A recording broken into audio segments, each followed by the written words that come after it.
Okay. ఓం శ్రీ సద్గురుభ్యో నమః. ఈరోజు 7వ తారీఖు సోమవారము, ఆగస్టు నెల 2023 సంవత్సరం. శ్రీ జిడ్డు కృష్ణమూర్తి గారి కామెంట్రీస్ ఆన్ లివింగ్ అనే పుస్తకంలో stillness and will stillness and living and will, అది ఇచ్ఛాశక్తి, నిశ్చలత్వము, ఇచ్ఛాశక్తి. స్టిల్నెస్ అండ్ విల్ అనే సబ్జెక్ట్ మీద లక్ష్మీ గారు చదివి వివరిస్తారు.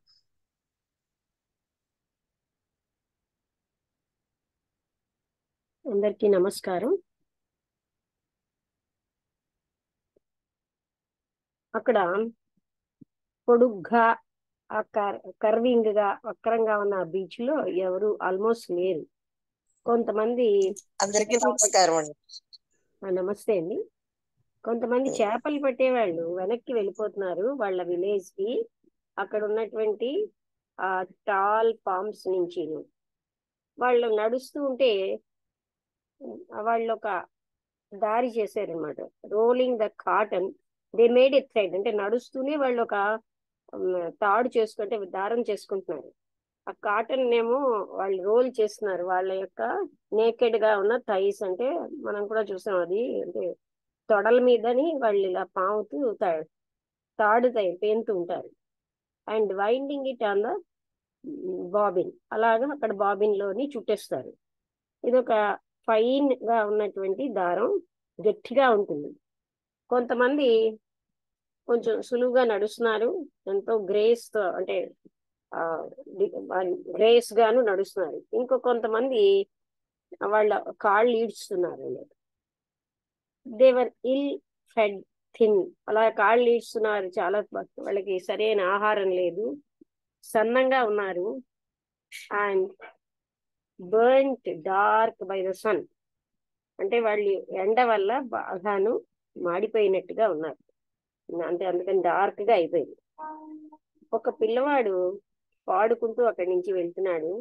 ఆయనకున్న పొడవాటి ప్రసన్నంగా ఉన్నటువంటి ఆ అడుగులతో స్ట్రైడ్స్ అండ్ ద సీ, అక్కడ సముద్రం రోల్ చేస్తూ వస్తున్నట్టుగా ఉంది. అక్కడ గట్టిగా ఉన్నటువంటి పెద్ద గాలి ఏమీ లేదు, కానీ అదొక బరువైన సముద్రం, వేల కొలది కెరటాలతో. చంద్రుడు సంపూర్ణంగా ఉన్నట్టుగా ఉన్నాడు, అప్పుడే ఉదయిస్తున్నాడు అనమాట. ఆ నీలంగా ఆకుపచ్చగా ఉన్న నీళ్ళ పైన ఆయన అంటే కనిపిస్తున్నాడు అనమాట. Out of the and breakers were, అక్కడ ఉన్న బ్రేకర్స్ ఏమో white against the yellow signs, అంటే ఆ ఎల్లో సైన్స్ కి అగైన్స్ట్ గా వైట్ గా ఉన్నాయన్నమాట. అంటే వాటిని ఆ చంద్రకాంతిని ఆపేది. ఇక్కడ ఏం చెప్తున్నారంటే ఎంత సింపుల్ గా జీవితం అన్నది ఉంది, లైఫ్ అన్నది ఎంత అంటే ఎసెన్షియల్ గా సింపుల్ ఇది. అండ్ హౌ వి కాంప్లికేటెడ్, దాన్ని మనం ఎంత కాంప్లికేట్ చేస్తున్నాం. లైఫ్ అన్నది ఒక క్లిష్టమైంది, కానీ మనకి తెలియదు ఎలా సింపుల్ గా ఉండాలో. ఈ క్లిష్టత మనం సింపుల్ గా దాన్ని అప్రోచ్ అవ్వాలి, లేకపోతే మనం ఏంటంటే ఎప్పుడు అవగాహన చేసుకోలేము. మనకి చాలా తెలుసు, అందుకోసమే మనం మన నుంచి బయటకు వెళ్ళిపోతూ ఉంటాం. And too much is so little, మనకి తెలుసున్నది చాలా స్వల్పమే, మనం టూ మచ్ అనుకున్నది స్వల్పమే. విత్ దట్ లిటిల్, ఆ మాత్రం స్వల్పంతో మనమేమో అనంతత్వాన్ని కలుస్తున్నాం. And how can we measure the immeasurable, ఏదైతే కొలతకు అతీతం దాన్ని మనం ఎలా కొలవగలం. మన యొక్క వ్యానిటీ, అంటే గొప్పలు అవన్నీ చూపెట్టుకునేది, అది మనని డల్ చేసేస్తుంది. అంటే మనం ఒకటైతే మనం ఇంకొకలా చూపించుకుంటూ ఉంటాం కదా, అదే మనని డల్ చేస్తుంది. ఎక్స్పీరియన్స్ అండ్ నాలెడ్జ్ బైండర్స్, అనుభవము జ్ఞానము మనని బంధిస్తున్నాయి. అక్కడ ఉన్న నీళ్లు, waters of life passes by, అక్కడి నుంచి అవి పాస్ అయిపోతున్నాయి.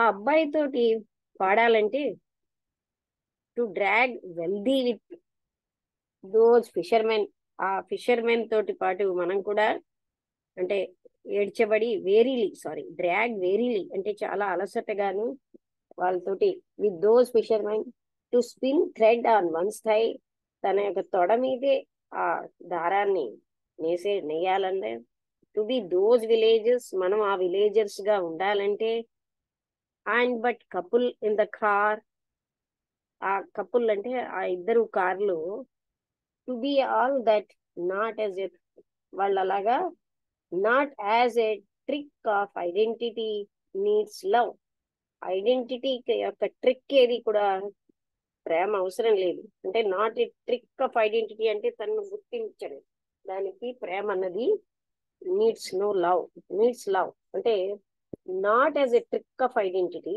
ఇక్కడ ఏం చెప్తున్నారంటే మళ్ళీ చదువుతాను. టు బి ఆల్ దట్ అంటే ఈ పై చెప్పిన వాళ్ళ ఉండాలంటే అదేమి ట్రిక్ కాదు వాళ్ళ ఐడెంటిటీకి, దానికి అలా సహజంగా ఉండడానికి ప్రేమ అవసరం. లవ్ ఈజ్ నాట్ కాంప్లెక్స్, ప్రేమ అన్నది క్లిష్టమైంది కాదు, కానీ the mind makes it so, మనస్సు దాన్ని క్లిష్టంగా చేసేస్తుంది. అందుకని మనం ఏం చేస్తున్నాం, విల్ ఆఫ్ డిజైర్, కోరికతో ఉన్న ఇచ్ఛాశక్తితో మనకేమో ప్రేమ అంటే ఏమిటో తెలియదు. ప్రేమ అన్నది ఒక జ్వాల. ఎలాంటి జ్వాల అంటే అక్కడ పొగలేని జ్వాల. మనకి స్మోక్ ఏమిటో తెలుసు, అంటే స్మోక్ అంటే దాని పై ఇవన్నీ, కానీ అసలైన జ్వాల అయిన ప్రేమ మనకు తెలియదు. ఇది ఈ రకంగా ఉండడమే heats and we see darkly. అందుకన్నది మనని అడ్డుతోంది. అది ఏం చేస్తోంది అంటే ఇక్కడ it fills our heads and heats అంటే మన యొక్క బుర్రల్ని వేడి చేసేస్తున్నాయి. అండ్ వీ సీ డార్క్లీ, మనం డార్క్ గా చూస్తాం, అంటే ఉన్నట్టుగా అజ్ఞానంగా. వీఆర్ నాట్ సింపుల్, మనమేమో సింపుల్ గా మనకున్నటువంటి ఆ ఫ్లేమ్ కున్న బ్యూటీతో లేము, అంటే ప్రేమ అన్న ఫ్లేమ్ కున్న బ్యూటీతో లేము. మనం ఏంటి మనం బాధ పెట్టుకుంటున్నాం ఇలా ఉండడం వల్ల. మనం ఆ ఫ్లేమ్ తో జీవించట్లేదు, దాన్ని following what ever it may lead, అది ఎక్కడికి మనం తీసుకెళ్లిపోయినా త్వరితంగా ఆ విధంగా మనం జీవించట్లేదు. మనకి టూ మచ్ తెలుసు, అది ఎప్పుడు కూడా స్వల్పమే. అందుకనే మన మార్గాన్ని we make a path for love, మనం మార్గం తయారు చేసుకుంటున్నాం ప్రేమకి. ఎల్యూడ్ అన్న దానికి కరెక్ట్ మీనింగ్ ఎవరన్నా చూడగలరా? ఎవరి దగ్గరైనా చూడగలరండి? ఎల్యుడి. భార్గవి గారు, మీకు అవకాశం ఉంటుందా చూడడానికి? అవదా?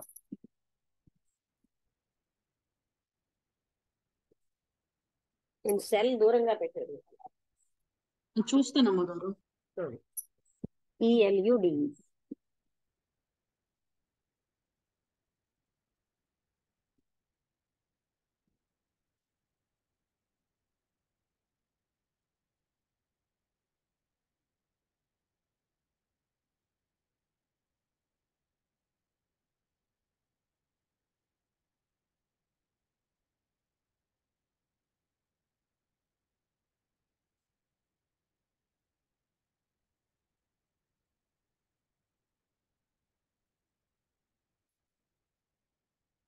తప్పించుకోవడం అంట అమ్మగారు. ఏంటి? తప్పించుకోవడం. బాగుంది. అందుకే మనం ఏం చేస్తున్నాం అంటే తప్పించుకుంటూ ఉంటాం. అండ్ ద టూ మచ్, మనకు బాగా తెలిసిందంతా కూడా చాలా స్వల్పమైన విషయం మనం జ్ఞాపకం పెట్టుకోవాలి. అంటే ఈ విధంగా సహజంగా ఉండడం అన్నది అంటే పై చెప్పిన వాళ్ళలాగా అది అంటే అంటే అక్కడ ప్రేమ ఉంటేనే అలా ఉండగలం అంటున్నారు. ప్రేమ అన్నది ఏమో క్లిష్టమైనది కాదు, మనస్సే దాన్ని క్లిష్టం చేస్తుంది. మనం మనస్సుతో టూ మచ్ గా ఉంటాం. ఆ ప్రేమ యొక్క మార్గాలు అనేవి మనకు తెలియవు. మనకి ఏమిటంటే కోరిక, ఆ విల్ పవర్ అంటే ఇచ్ఛాశక్తితో ఉన్న కోరికే మనకి తెలుసు, కానీ మనకి ప్రేమ తెలియదు. ప్రేమ అన్నది పొగలేని ఒక జ్వాల. మనకేంటంటే ఫ్లేమ్ అన్న దాంతో వీఆర్ టూ ఫెమిలియర్. ఆ స్మోకే మనకి తెలుసు. ఇదేం చేస్తోంది, మన బుర్రల్ని నింపేసి వేడి చేసేస్తుంది. అంటే మన బుర్రలు వేడెక్కిపోతున్నాయి. అందుకే మనం ఇప్పుడు డార్క్ గా ఉంటూ ఉంటాం, డార్క్ గా చూస్తాం. మనం సింపుల్ గా లేవు. ఆ ఫ్లేమ్ అంటే ప్రేమ అన్న ఫ్లేమ్ యొక్క సౌందర్యంతో మనని మనం బాధ పెట్టుకుంటూ ఉంటాం విపరీతంగా. మనం ఏమోని ఆ ఫ్లేమ్ తో జీవించలేము. మనం ఆ ఫ్లేమ్ ఎక్కడికి తీసుకెళ్ళినా సరే అని మనం అలా జీవించలేము. మనకి చాలా తెలుసు, కానీ ఏదైతే అది స్వల్పమో అదే మనం ఎక్కువ తెలుసు అనుకుంటాం. మనం ఒక మార్గం వేస్తాం ఆ ప్రేమకి. లవ్ మన ఏం చేస్తోంది, బయటపడే అంటే ఎల్లుడు అంటే ఏమిటండి చెప్పారు, బయటపడేస్తుంది కదా, ఎస్కేప్ అమ్మగారు. అదే తప్పించేస్తుంది అనమాట. కానీ we have the empty frame. మనకేమో శూన్యంగా ఉన్న ఈ ఫ్రేమ్ అంటే బాడీవే మిగిలింది. ఎవరికైతే తెలుసో మాకేమీ తెలియదని వాళ్ళు ఎప్పుడు సింపుల్ గా ఉంటారు. వాళ్ళు చాలా, ఎందుకంటే వాళ్ళు చాలా దూరానికి వెళ్ళగలరు. వాళ్ళకి జ్ఞానం అన్న బర్డెన్ లేదు అక్కడ. అందుకనే వాళ్ళు చాలా నో బర్డెన్ ఆఫ్ నాలెడ్జ్. అందుకే వాళ్ళు ఎంత దూరమైనా వెళ్ళగలరు. అక్కడ ఒక సన్యాసి, ఒక రకమైనటువంటి కీర్తితో ఉన్న ఒక సన్యాసి ఉన్నారు. ఆయన సాఫ్రన్ అంటే కాషాయ రంగు బట్టలు వేసుకున్నారు. అక్కడ దూరంగా చూస్తున్నారు and distant look. He was saying, ఆయన ఏం చెప్తున్నాడంటే ఆయన ఈ ప్రపంచాన్ని త్యజించేశాడు చాలా సంవత్సరాల కిందటే. ఇప్పుడు ఆయన ఈ స్థితికి వచ్చాడు, ఎందులో అయితే ఈ ప్రపంచం గాని ఇంకొక ప్రపంచం గాని ఆయనకి ఆసక్తే లేదు. ఆయన ఎన్నో రకాలైనటువంటి అంటే దీక్షలు, ఆస్టర్టీస్ అవి పాటించారు. అంటే బ్రహ్మచర్య నియమాలు. ఈ శరీరాన్ని చాలా హార్డ్ గా, ఫాస్ట్ గా, అంటే చాలా కఠినంగా, ఆయనకి అద్భుతమైన కంట్రోల్ ఉంది అలా చూడడం వల్ల. తన యొక్క బ్రీదింగ్ అంటే ఊపిరి శ్వాస మీద అండ్ ఆయన యొక్క నర్వస్ సిస్టమ్ అంటే నాడీ వ్యవస్థ మీద ఆయనకి బాగా పట్టు ఉంది. అంటే దిస్ హ్యాడ్ గివెన్ హిమ్, దానివల్ల ఆయనకి ఒక గొప్ప శక్తి వచ్చేసింది. దాన్ని ఆయన వెతక్కపోయినా ఆయనకి అంత శక్తి వచ్చింది. ఎందుకంటే ఆయనకి శ్వాస మీద, ఆ నాడీ వ్యవస్థ మీద పట్టు అంటే గట్టిగాను ఆయనకి పవర్ ఉంది కనుక. ఆయన పవరు కాదు ఇక్కడ అవగాహన చేసుకోవడానికి. ఆయన మనకి ఏదైనా అవగాహన చేసుకోవడానికి ఆయనకున్న శక్తి కాదు అడ్డు. ఏమిటి అడ్డుతోందంటే ఆశ, గొప్ప చూపించుకునే వ్యానిటీ. ఇది అంటే మిథ్యాగా అహంకారం లాంటి ఇదే అడ్డుతోంది మనకి. గ్రీడ్ అంటే ఏంటి, లోభత్వం, భయం లాగే. దానివల్ల పవర్ ఆఫ్ యాక్షన్, యాక్షన్ లో పవర్ వస్తుంది అనమాట. అంటే లోభత్వం వల్ల భయం లాగే ఈ రెండు కూడా ఏం చేస్తున్నాయి, పవర్ ఆఫ్ యాక్షన్ ఇస్తాయి. అన్ని రకాలైన పవరును అంటే అది డామినేషన్ అనేది ఆ సెల్ఫ్ కి అంటే నేనుకి బలాన్ని ఇచ్చేస్తుంది. బలం, పవర్ అన్నది ఏం చేస్తుంది, నేనుకు బలాన్ని ఇస్తుంది, నాకు బలం ఇస్తుంది, నేను నాది.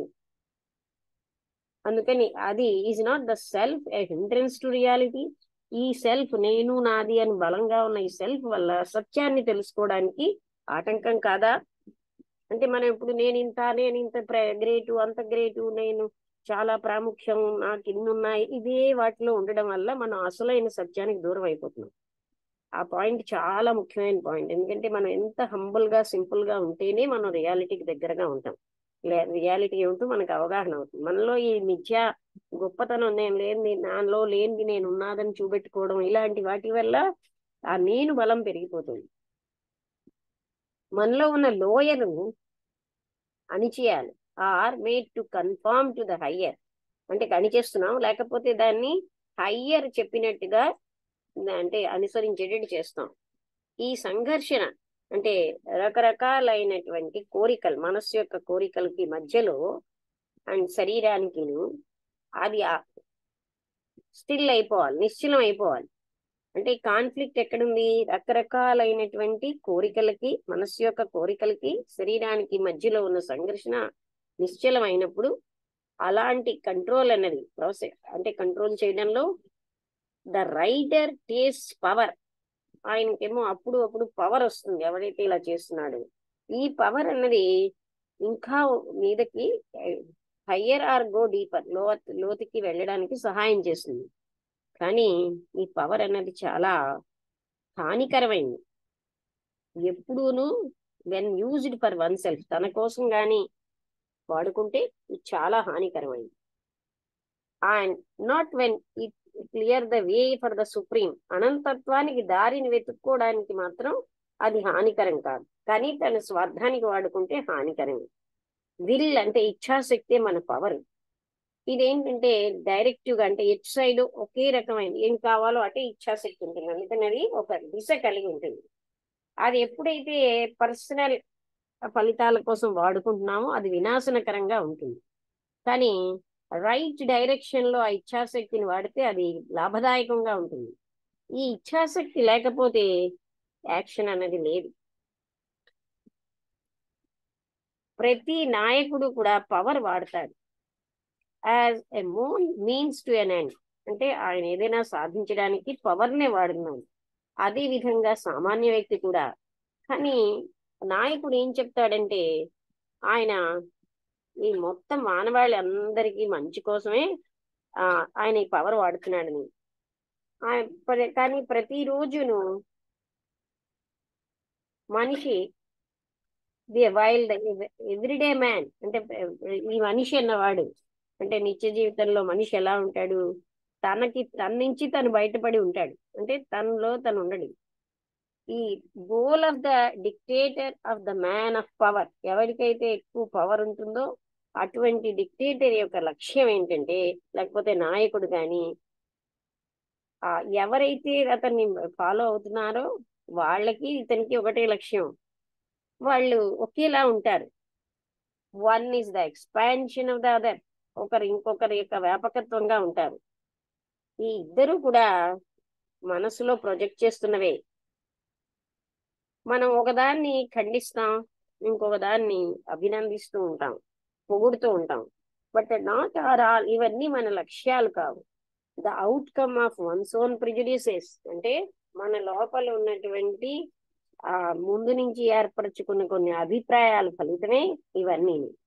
అలాగే మన యొక్క ఎక్కడ మన ఎటువైపు మొగ్గు చూపిస్తున్నాము, భయాలు, ఆశలు, వీటి యొక్క ఫలితంగానే ఇవన్నీ ఉన్నాయి.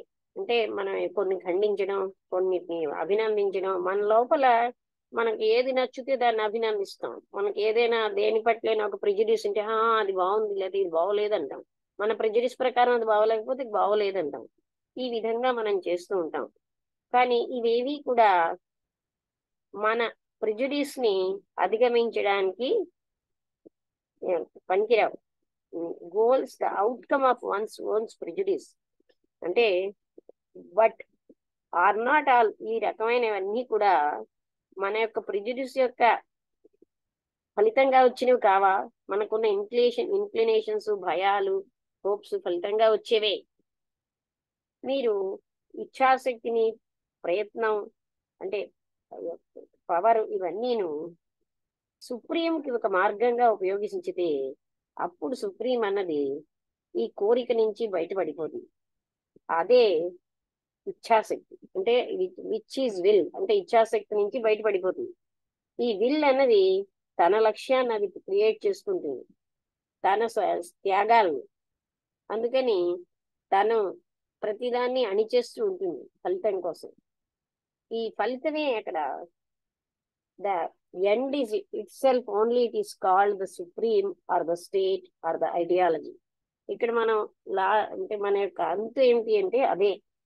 దాన్నే మనం ఏమిటంటాం అంటే సుప్రీం అంటాం, స్థితి, స్టేట్ అంటున్నాం, ఆదర్శాలు అంటాం. స్టేట్ అంటే రాష్ట్రము, రాజ్యము, ఏదో అలా. Conflict come to an end without the power of will. అయితే ఇచ్ఛాశక్తి యొక్క పవర్ లేకుండా సంఘర్షణని మనం అంతం చేయగలమా అని అడిగారండి. వితౌట్ అంటే understanding the ways of conflict, ఈ సంఘర్షణ యొక్క మార్గాల్ని మనం అవగాహన చేసుకోకపోతే how it comes in to being, of what value, అప్పుడు మనకి ఎలా వస్తుందండి అంటే దాన్ని అవగాహన చేసుకోకపోతే అది ఏ విధంగా వస్తుంది, ఆఫ్ వాట్ వాల్యూ, దాని యొక్క విలువ ఏమిటి, అది మన is to suppress or sublimate conflict, మనలో సంఘర్షణని అణిచేస్తున్నాం, అణిచేయడమేనా, or find a substitute for it, దానికి వేరే ఇంకో దాన్ని ఏమైనా కనుక్కోవాలా. మీరేమోని ఒక అంటే డిసీజ్ని సప్రెస్ చేసేయగలరు, కానీ అది మళ్ళీ బౌండ్ అయ్యి బయటకు వస్తుంది ఇంకో రూపంలో. ఈ ఇచ్ఛాశక్తి అన్నదే కాన్ఫ్లిక్ట్, సంఘర్షణ. ఇది మనలో ఉన్న సంఘర్షణ ఫలితంగానే ఉంది. ఈ ఇచ్ఛాశక్తి అన్నది పర్పస్ తో ఉంటుంది, అది ఏదో ఒక దిశ వైపు ఉంటుంది, కోరికతో ఉంటుంది. దీన్ని అవగాహన చేసుకోకపోతే ఈ కోరిక అనేది మార్గాన్ని దాన్ని మనం కేవలంగా కంట్రోల్ చేస్తున్నాం. అందుకని ఫర్దర్ గా మనకి బర్నింగ్, ఫర్దర్ గా బాధ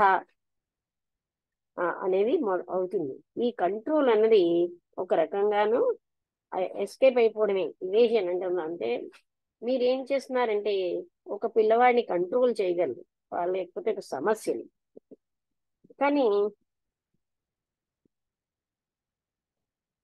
ఎయిదర్ ఆ అబ్బాయిని కానీ ఆ సమస్యని కానీ మీరు అర్థం చేసుకోవట్లేదు.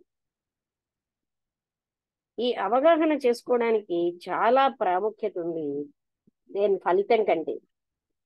ఇచ్ఛాశక్తి యొక్క ఈ పని అన్నది వినాశనకరంగా ఉంటుంది. ఎందుకంటే ఒక ఫలితం కోసం ఏ పనైనాను అది తన్ను తాను పరివేష్టితంగా ఎన్క్లోజ్ అయిపోతున్నాం, సెపరేట్ చేసుకుంటున్నాం. అలా సెపరేట్ చేసుకుని మనం వేరైపోతున్నాం.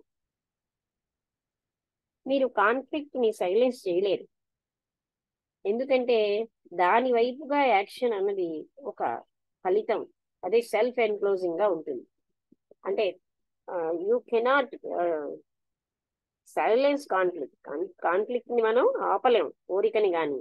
ఎందుకంటే ఈ ప్రయత్నించేవాడు తానే ప్రోడక్ట్ ఆఫ్ కాన్ఫ్లిక్ట్, సంఘర్షణ యొక్క ప్రోడక్ట్ గాను డిజైర్ ప్రోడక్ట్ లోంచి ఆయన వచ్చాడు. ఆలోచించేవాడు ఆలోచనలు కోరికలోంచే వస్తున్నాయి. వీటిని అవగాహన చేసుకోకపోతే కోరికని, అదే సెల్ఫ్ ప్లేస్డ్, అంటే అది ఏ లెవెల్లో అయినా అది లోపలే ఉంటుంది, సెల్ఫే దాన్ని ఉంచుతుంది. హైగా గాని లోగా గాని మైండ్ ఎప్పుడు కూడా అజ్ఞానంతో కట్టుబడిపోయింది, బంధించబడింది. సుప్రీం యొక్క మార్గం, అనంతత్వం యొక్క మార్గం అన్నది నాట్ అసత్యం అవ్వదు, ఇచ్ఛాశక్తితో అవ్వదు, నాట్ లై త్రూ విల్, అలాగే త్రూ కోరికతో గాని అవ్వదు. అంటే విల్లు ఇచ్ఛాశక్తితోటి కోరికతోటి ఆ మార్గం పడి లేదు. అంటే దేనికి మార్గం? సుప్రీం అనేదాన్ని మనం మార్గం గాని ఎప్పుడు కూడాను ఇచ్ఛాశక్తితో గాని కోరికతో గాని పొందలేము.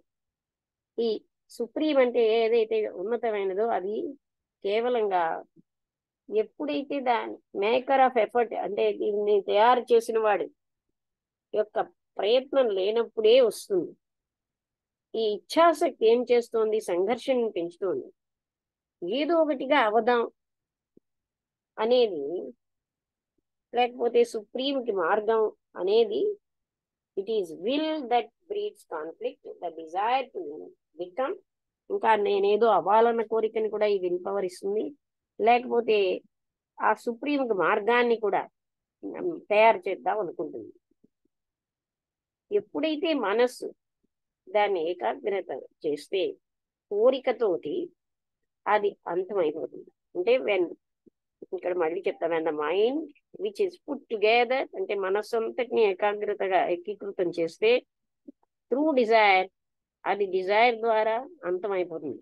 నాట్ త్రూ ఎఫర్ట్, ప్రయత్నం ద్వారా కాదు, దెన్ ఇన్ దట్ స్టిల్నెస్, అలాంటి ఒక నిశ్చలత్వంలో అది ఒక లక్ష్యం కాదు, అదే సత్యం అనేది వస్తుంది. అంటే ఇక్కడ ఏంటంటే మనస్సు అన్నది అంతటినీ కోరిక, desire comes to an end, అంటే అంతటిని ఏకాగ్రత చేసేది కోరికలు అంతం అయిపోతాయి. అయితే ఇది ప్రయత్నంతో మీరు చేయడం వల్ల కాదు. అప్పుడు ఇన్ దట్ స్టిల్నెస్, అలాంటి నిశ్చలత్వంలో ఏదైతే లక్ష్యం, అది మనం గోల్ గా కాకుండా ఉన్నది, ఆ పరమ సత్యం అన్నది వస్తుంది అక్కడ. కానీ ఈ సరళత్వం ఆ స్టిల్నెస్ అవసరం కాదా అని అడిగారు. మీ ఉద్దేశంలో సింప్లిసిటీ ఏంటి? సింప్లిసిటీ అంటే ఐడెంటిఫై అయిపోవాలా సింప్లిసిటీతో, లేకపోతే సింపుల్ గా ఉండడమా? సింప్లిసిటీ అంటే ఏమి? మీరు ఐడెంటిఫై అవ్వకపోతే మీరు సింపుల్ గా ఉండలేదు. దాట్ విచ్ ఇస్ సింపుల్, ఏదైతే సింపుల్ గా ఉందో అది బాహ్యంగా, అంతర్గతంగాను బాహ్యంగాను కూడా ఉంటుంది. మీరు ఎప్పుడు మీరు సింపుల్ గా అవ్వాలనుకుంటున్నారు, మీరు చాలా క్లిష్టంగా ఉన్నారు, మీరు ఐడెంటిఫికేషన్ ద్వారా సింపుల్ అవ్వాలనుకుంటున్నారు. అదే విధంగా ఈ త్రూ ఐడెంటిఫైయింగ్, మీరు ఇలా ఐడెంటిఫై అవ్వడం వల్ల, అంటే నేనే ఆ రైతునై ఉన్నాను, నేనంత ఇన్నోసెంట్ గా ఉన్న ఫిషర్మ్యాన్ అయి ఉన్నాను అని అనుకోవడం వల్ల, లేకపోతే ఆ మాంక్ నై ఉన్నాను, ఆ మాంక్ యొక్క డ్రెస్ తో కానీ, I am this and I become that, నేను ఇప్పుడు ఇలా ఉన్నాను, నేను అలాగ అవుతాను, ఇదంతా కూడా ఈ పద్ధతి అంతా బికమింగ్ అన్నది మనకి సింప్లిసిటీకి దారితీస్తుందా, లేకపోతే కేవలంగా ఐడియా, సింపుల్ గా ఉండాలన్న ఐడియా కానీ అక్కడికి దారితీస్తుందా? ఐడెంటిఫికేషన్ అన్నది ఈ యొక్క ఐడియాతో, దాన్ని విత్ ఇన్ ఐడియా, దాన్నే సింపుల్ అంటున్నాం. Is not simplicity. అంటే ఒక ఐడియాతో ఐడెంటిఫై అయిపోవడం అన్నది సింప్లిసిటీయా? ఇది సింప్లిసిటీ కాదా? Am I simple because I keep an identification with an idea? Am I simple because I keep on asserting that I am simple? అంటే నేను సింపుల్ గా ఉన్నాను, నేను సింపుల్ గా ఉన్నాను నిరంతరం అనడం వల్ల నేను సింపుల్ గా ఉంటున్నాను. Or keep on identifying myself with the pattern of simplicity. లేకపోతే సింప్లిసిటీ అనే పద్ధతి ఏమిటి అన్న దాంతో నేను ఎప్పుడు సింపుల్ గానే ఉన్నాను, సింపుల్ డ్రెస్ చేసుకున్నాను, ఇలా ఐడెంటిఫై అయిపోతున్నాను. మీరు can you change what is the into something, it is not, అంటే మీరు ఏమైనా can you change what is అన్న దాన్ని మీరు ఇంకొకలాగా మార్చగలరా? అది కాని దానిగా వాట్ ఈజ్ ని మార్చగలరా మీ యథార్థ స్థితిని? మీలో లోభం, అది భగవంతుడి కోసం అనింది, డబ్బు కోసం అనింది, ఇంటి కోసం అనింది, అది ఎప్పుడు కూడా లోభం లేకుండా అవుతుందా? లోభత్వం అన్నది లోభం లేని దానానికి వెళ్తుందా? కానీ మీ దేంతో that we identify our self, it always the self projective. మనం మనలోంచి ఊహించిన దానికి ప్రొజెక్ట్ చేసిన దాంతోనే మనం ఐడెంటిఫై అవుతున్నాం. మనం ఊహించిన దాంతో, వెదర్ ఇట్ ఈస్, అంటే ఇప్పుడు నేను చాలా మంచి వాళ్ళని ఊహించి, నేను నాకెంతో మంచి లక్షణాలు ఉన్నాయి, నేను చాలా దయ ఉంది, ఇలాంటివన్నీ నేను ఊహాత్మకంగా, the state or a family identification at any level is the process of the life self. అంటే ఆ ఒక స్టేట్ తో గాని, సుప్రీంతో గాని, అలాగే జీవితం యొక్క సెల్ఫ్ తో గాని ఐడెంటిఫై అయిపోవడమే నా యొక్క పద్ధతి. అంటే నేను చాలా సింపుల్ గా ఉన్నాను, నేను చాలా దయతో ఉన్నాను, అలాగా మనం నిరంతరం ఏ లెవెల్లో అయినా అదే జీవితం యొక్క పద్ధతి అయిపోయింది. ఈ సింప్లిసిటీ అన్నది, అంటే వాట్ ఈజ్ అన్న యథార్థాన్ని అవగాహన చేసుకుంటే, అది ఎంత క్లిష్టమైనగా కనబడుతున్నా సరే అప్పుడే సింప్లిసిటీ అన్నది ఉంటుంది. ఈ వాట్ ఈజ్ అన్నది అవగాహన చేసుకోవడానికి కష్టం కాదు, అయితే అవగాహనని ఏది అడ్డుతోంది అంటే డిస్ట్రాక్షన్ ఆఫ్ కంపారిజన్, పోల్చుకుంటూ ఉంటాం, లేకపోతే ఖండిస్తూ ఉంటాం, ప్రిజుడిస్, లేకపోతే నెగటివ్ గా పాజిటివ్ గా ఉన్నవి మొదలైనవన్నీ కూడా మన్ని అందులోంచి దూరం చేస్తున్నాయి. దేంట్లోంచి? అవగాహన కాకుండా చేస్తున్నాయి. అంటే మనం ఎప్పుడు పాజిటివ్ తో అటు నెగిటివ్ గా ఉండడం, ప్రిజుడిస్ తో ఉండడం, తర్వాత ఖండిస్తూ ఉండడం, పోల్చుకుంటూ ఉండడం, వీటి వల్ల ఆ డిస్ట్రాక్షన్స్ అన్న మనస్సుతోటి మనకి అవి అవగాహన చేసుకోకుండా అడ్డేవి ఇవే. మీరు చూసేదంతా సింపుల్ గా మీకు అవగాహన అవుతుంది. కానీ ఇట్ ఈస్ ఆ సింపుల్ గా ఉన్నది కాంప్లెక్స్ గా తయారైంది మీరు దాన్ని అప్రోచ్ అవడం బట్టి. అందుకని ఒక అవగాహన, ఈ మొత్తం ప్రాసెస్ ఆఫ్ అప్రోచ్, ఏ విధంగా మనం దాన్ని సమీపించాలి అనే అప్రోచ్ పట్ల మనకు అవగాహన ఉండాలి. అది మనం క్లిష్టంగా చేసుకుంటున్నాం. మీరు పిల్లవాడిని ఖండించకపోతే ఆయన ఎలా ఉన్నవాడు అలాగే ఉంటాడు. అప్పుడు ఆయన యాక్ట్ చేస్తూ ఉంటాడు. సహజమైన పనినే యాక్ట్ అంటాం. ఈ యాక్షన్ ఆఫ్ కండెమ్నేషన్, ఇది మంచిది కాదు, ఇలా అన్నీ ఉండడం వల్ల అది మనకి కాంప్లెక్సిటీకి తీసుకెళ్తుంది. The action of what is simplicity. What is అనే యథార్థం యొక్క యాక్షన్ ఎప్పుడు సింప్లిసిటీవే. Nothing is essential. స్టిల్నెస్ అంటే నిశ్చలంగా ఉండడానికి ఏమీ ఎక్కర్లేదు, స్టిల్నెస్సే ఉండాలి. అదే ఆరంభం. దానివల్ల దాని ఫలితాలు దానికి ఉంటాయి. ఏది ప్రాముఖ్యమైనది అక్కడ తీసుకురాదు. ఎందుకంటే ఈ సింప్లిసిటీ, స్టిల్నెస్ అన్నది no means can ever lead to stillness. అంటే మనం ఏ రకమైన పద్ధతుల ద్వారా స్టిల్నెస్ కి మనం వెళ్ళలేము. ఎప్పుడైతే stillness is something to be gained, మనం పొందాలి అనుకుంటాము, అచీవ్డ్, అప్పుడు మాత్రమే ఆ మార్గాలు అన్నవి అవసరం అయిపోతాయి. అంటే ఇక్కడ ఏం చెప్తున్నారు? Stillness is something to be gain. ఏదో స్టిల్నెస్ బదులుగా నేను ఏదో పొందాలి అనేటప్పుడే ఆ భావన మనకు వచ్చేసరికల్లా సంథింగ్ టు బి గెయిన్, ఏదో ఒకటి పొందాలి, ఆ మీన్స్, ఆ మార్గాలన్నీ కూడా మనకు అవసరం పడిపోతుంది. If stillness is to be bought, ఒకవేళ మనం స్టిల్నెస్ ను కొనుక్కున్నాం అనుకోండి, ఒకవేళ కొనుక్కోగలిగితే అక్కడ కాయిన్ అన్నమాట మనకి ప్రాముఖ్యత వస్తుంది, డబ్బు ప్రాముఖ్యత. But the coin and that which is purchases are of stillness. కానీ ఆ కాయిన్, అది అంటే డబ్బు, దాంతో ఏది కొంటున్నామో అది మాత్రం స్టిల్నెస్ కాదు. మీన్స్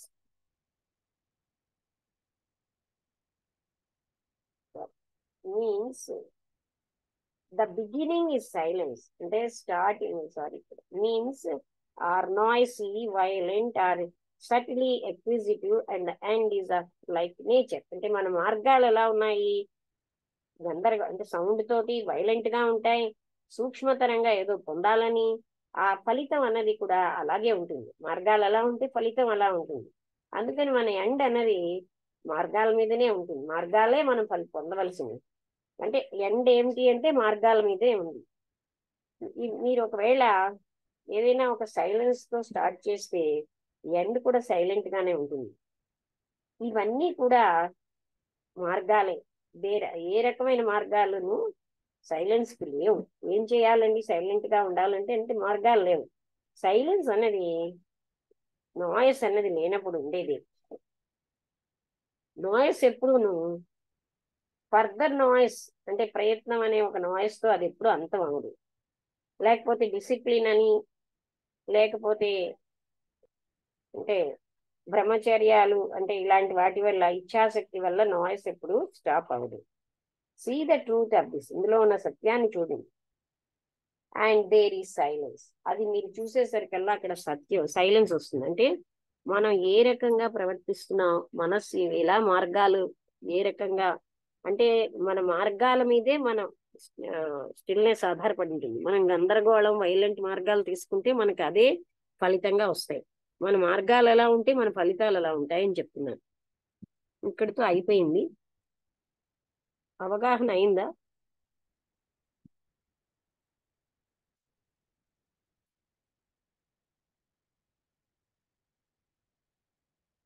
అంటే స్టిల్నెస్, విల్లు అవి ఏం చేస్తున్నాయి మన్ని అన్నది చూపెట్టారు. ఇచ్ఛాశక్తి అంటే కోరికలలో వెళ్ళే కదా మనకి. ఆ కోరికని తీర్చుకోవడం, ఇలా చెయ్యాలి, ఇటువైపు దానికి డైరెక్షన్ ఉంటుంది.